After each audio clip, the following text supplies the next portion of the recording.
CNN anchor announces shock exit on air that's effective immediately. Said, I quit. She said, F you, F you, F you. Ain't none of y'all cool. I'm out.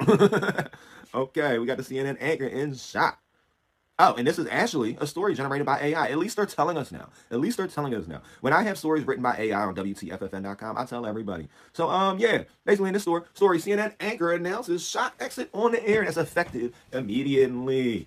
Emmy Award winning anchor Allison Camerito announced she was leaving CNN on what would be her final broadcast Sunday. Her exit after 10 years at the news network seemed to be a surprise. Watch the video below. Before we go on this very busy news day, I just want to take a moment to share some personal news. Camitro said as she signed off on CNN Newsroom, "This is my last day on air at CNN. I've had such incredible opportunities here these 10 plus years. I've interviewed presidents and heroes and extraordinary people, the kind of peak career experiences that I have dreamed of since I was a teenager. The journalists at CNN are the very best in the entire news business. Well, you know, some of these presidential candidates don't want to give anybody an interview. I tried to get an interview with Vivek Ramaswamy when he first started running, and then he played me. He was going on everybody's show but mine. I've interviewed president. The journalists at CNN are the very best in the entire news business. So why are you leaving? And it's been an honor to have been their colleague. It's also an honor to have been in your homes this past decade through some of the biggest stories of her lifetime. So do you think she's about to go to, let's take some bets. You think she's going to Twitter, Blue Skies, or YouTube? Or maybe all three. Maybe all three. Let's find out. This lady's last name that I don't know, 58, thanked her colleagues and received praise from Wolf Bitzer, who called her a good friend and outstanding journalist. So I'm leaning more to she was about to get fired, and instead of her getting fired, she quit because they're cutting a lot of people from CNN. They're cutting like half the CNN staff right now. In addition to receiving Emmys for her coverage of the police killing of George Floyd and the arrest of Roger Stone, Miss C won the Edward R. Murrow Award for reporting on a Hurricane Maria in Puerto Rico. She is also known for writing off supporters of now President-elect Trump who go off the deep end after hosting numerous voting panels on New Day. I think at this point, the smartest thing the rest of us could do is no longer give warped Trump supporters a platform and no longer lend them our ears. It's time to turn off our microphones, she wrote in an essay shortly after January 6th. Oh, so she's going on a run. She's going on a run. She's about to pull an Ellen DeGeneres. Camito previously worked for Fox News. In September, she announced that her husband, Tim Lewis, had passed away months earlier after battling pancreatic cancer. She might have got a nice little life insurance policy. And that looks like that's the end of the story. That's the end of the story. Why is that the end of the story? Why? Oh, why is that the end of the story?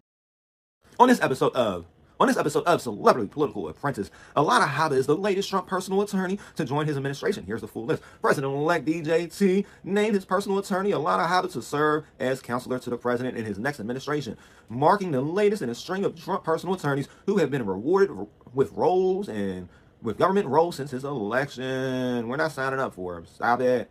Alana Habba, Trump made his White House counselor, the role filled in his first term by advisor Kellyanne Conway, as attorney, has become one of Trump's better-known personal lawyers, representing him in court during his second trial against writer E. Jean Carroll and civil fraud trial against him. Habba previously worked as a fashion merchandiser and was a low-profile lawyer who represented a parking garage company before she took on Trump as a client in 2021. So that was her big break.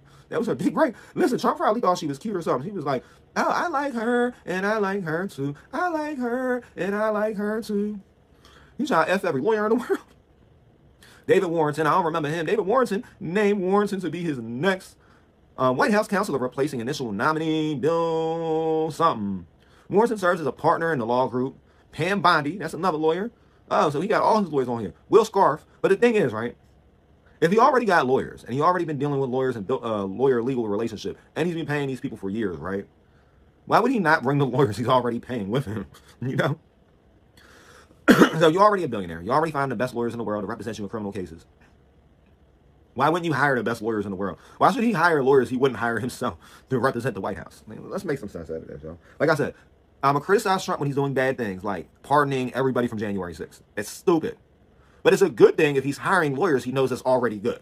Now, it's stupid to pardon everybody from January 6th, but it's smart. It's smart for him to hire lawyers that he would hire with his own money. He's supposed to hire lawyers that he wouldn't hire regularly? Am I supposed to criticize everything this man does? I'm supposed to be like, I hate Trump. I don't like a single thing he does. No. I'm not like that brain warped, right? I'm not sitting here suffering from no base brain bug. I'm not sitting here suffering from no fucking WTJ virus. I don't suffer from the WTJ virus, and I don't suffer from the base brain bug. So, because I don't suffer from either of these far political diseases going on in people's brains, I try to just go straight through the center and see what's going on. Lots of people lose fights. But if you never fight, you always lose. Keep on fighting.